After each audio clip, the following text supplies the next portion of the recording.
Story Thor movie के बाद की है। थोर मूवी के एंड में हमने देखा था कि लॉकी पिफ्रॉसे से नीचे गिर गया था, जिससे सबको ये लगा कि लॉकी मर चुका है, लेकिन वो मरा नहीं था। असगर्ड से निकलने के बाद लॉकी थानोस नाम के एलियन से मिला। थानोस लॉकी को यह बोलता है कि अगर वो टेसरिक क्यूब ढूंढकर उसे ला दे तो वो अपनी एलियन आर्मी उसे दे देगा, जिससे कि वो धरती पर राज कर सके। लॉकी जो असगर्ड का राजा नहीं बन पाया था, वो अब धरती पर राज करने के लिए यह शर्त मंजूर कर लेता है। इस काम को पूरा करने के लिए लॉकी को एक सेप्टर यानी एक जादुई हथियार दिया जाता है, टेसरिक क्यूब, जो कि एक पावरफुल इन्फिनिटी स्टोन है। वो धरती पर शील्ड नाम की एक खुफिया एजेंसी के पास था। जब शील्ड के लोग डॉ सेल्बिक नाम के एक साइंटिस्ट को टेसरिक क्यूब पर रिसर्च करने के लिए बुलाते हैं, तब लॉकी अपनी पावर से डॉ सेल्बिक के दिमाग पर काबू कर लेता है और वो डॉ सेल्बिक से टेसरिक क्यूब का इस्तेमाल करके एक ऐसा पोर्टल बनवाने लगता है जिससे कि दूसरी दुनिया के लोग पृथ्वी पर आ सकें। डॉ सेल्बिक शील्ड की फैसिलिटीज में रहकर अनजाने में ही लॉकी का काम करने लगते हैं, और जब वो काम पूरा हो जाता है तब टेसरिक क्यूब से रेडिएशन निकलना शुरू हो जाता है। शील्ड के मालिक मिक फ्यूरी को जब इस बात का पता चलता है तो वो इस मामले की जांच करने के लिए आते हैं। तभी अचानक टेसरिक क्यूब से एक पोर्टल ओपन होता है, जिसमें से बाहर आता है लॉकी डॉ सेल्बिक। वो पोर्टल बनाने में कामयाब हो गए थे, लेकिन यह तो सिर्फ एक ट्रेलर था।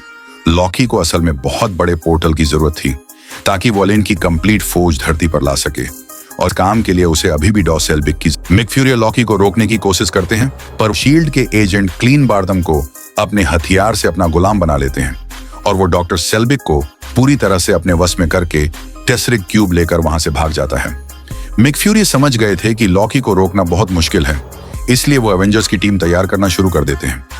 इस टीम का पहला मेंबर था टोनी स्टार्क यानी आयरन मैन, जिसे एजेंट कुल्सन जाकर मनाता है। दूसरा मेंबर था हल्क, जो कि 2 साल से छुप कर रह रहा था। नताशा रोमन उसे ढूंढकर वापस लाती है। तीसरा मेंबर था कैप्टन अमेरिका। कैप्टन अमेरिका जिसे मिक फ्यूरी खुद मिलते हैं। इन सभी टीम से यह कहा गया था कि उन्हें टेसरिक क्यूब ढूंढने में मदद करना है। मिक फ्यूरी ने पर उन्हें लड़ाई के लिए बुलाया था। दूसरी तरफ डॉक्टर सेल्बिक ने वो नया पोर्टल बनाने के लिए एक मशीन बनाना शुरू कर देते हैं। उस मशीन को पूरा करने के लिए रेडियम नाम के एलिमेंट की जरूरत थी, और ये खास एलिमेंट जर्मनी में मौजूद था। एजेंट कलिम्बारतम, जो कि अब लॉकी के काबू में था, वो अब रेडियम लाने के लिए जर्मनी जाता है और कोई उसे रोक ना पाए। इसलिए लॉकी सबका ध्यान भटकाने के लिए वहां थोड़ा ड्रामा करने लगता है। तभी वहां कैप्टन अमेरिका और आयरन मैन आ जाते हैं और वो लॉकी को पकड़ लेते हैं। वो जब लॉकी को एक प्लेन में बैठाकर शील्ड की कंपनी में लेकर जाते हैं, जब वहां आता है लॉकी का भाई थॉर। इससे पहले थॉर मूवी में हमने देखा था कि थॉर ने वाइफ्रोसे ब्रिज को तोड़ दिया था, इसलिए इस बार थॉर को धरती पर भेजने के लिए ओडिन ने डार्क एनर्जी का इस्तेमाल किया। थॉर यहाँ पहुंचकर लॉकी को उनकी पकड़ से छुड़वा लेता है और वो लॉकी को समझाने की कोशिश करता है, पर वो नहीं मानता। थॉर लॉकी को असगर्ड ले जाना चाहता था, लेकिन आयरन मैन और कैप्टन अमेरिका उसे शील्ड के पास ले जाना चाहते थे, इसलिए उनकी थॉर से लड़ाई हो जाती है। पर आखिर में थॉर मान जाता है और वो लॉकी को लेकर शील्ड के हेली कैरियर में चला जाता है। वहां पर टोनी स्टार्क और ब्रूस बैनर ये दोनों साइंटिस्ट क्यूब की तलाश शुरू कर देते हैं, पर इसी दौरान उन्हें पता चलता है कि शील्ड के लोग टेसरिक क्यूब से खतरनाक हथियार बना रहे हैं। इस बात से सभी हीरो और खास तौर पर कैप्टन अमेरिका बहुत दुखी होता है, क्योंकि कई साल पहले हाइडर ने भी कई साल पहले ऐसे ही हथियार बनाए थे। शील्ड की इस हथियार वाली बात सुनकर सभी हीरो आपस में ही बहस करने लगते हैं। ये देखकर लॉकी बहुत खुश होता है, और कमाल की बात तो यह थी कि लॉकी जानबूझकर शील्ड की पकड़ में आया था, क्योंकि वो एवेंजर्स की टीम को तोड़ना चाहता था, ताकि जैब उसकी फौज पृथ्वी पर आए तो उन्हें कोई रोकने वाला नहीं हो।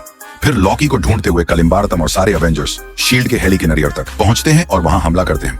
इससे हेली कैरियर का एक इंजन खराब हो जाता है, और इस बुरे हालात की वजह से ब्रूस बैनर हल्क में ट्रांसफर हो जाता है और वो तबाही मचाना शुरू कर देता है। दूसरी तरफ टोनी और यूएस की टीम हेली कैरियर के इंजन को ठीक करने लगते हैं और थॉर हल्क को संभालता है। लड़ाई के दौरान हल्क हेली कैरियर से नीचे गिर जाता है और लॉकी शील्ड के एजेंट को मार के थॉर को भी हेली कैरियर से नीचे गिरा देता है, और लॉकी वहां से भाग जाता है। नताशा रोमन कलिम्बारतम के साथ लड़ाई करती है और वो फिर से मुकाबला करने का फैसला करते हैं।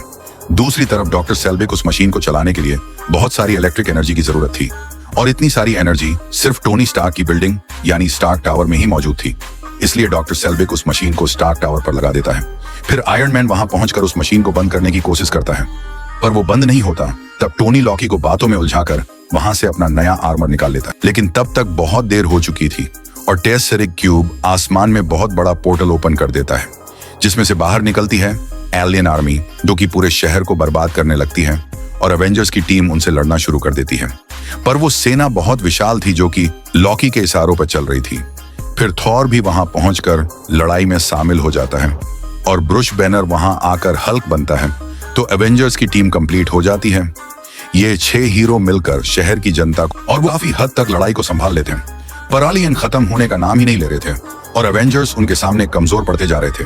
इसलिए वर्ल्ड सिक्योरिटी काउंसिल की टीम न्यूयॉर्क शहर पर न्यूक्लियर बॉम्ब का हमला कर देते हैं ताकि वो एलियन आर्मी खत्म हो जाए, पर उससे पूरा शहर भी बर्बाद हो सकता था।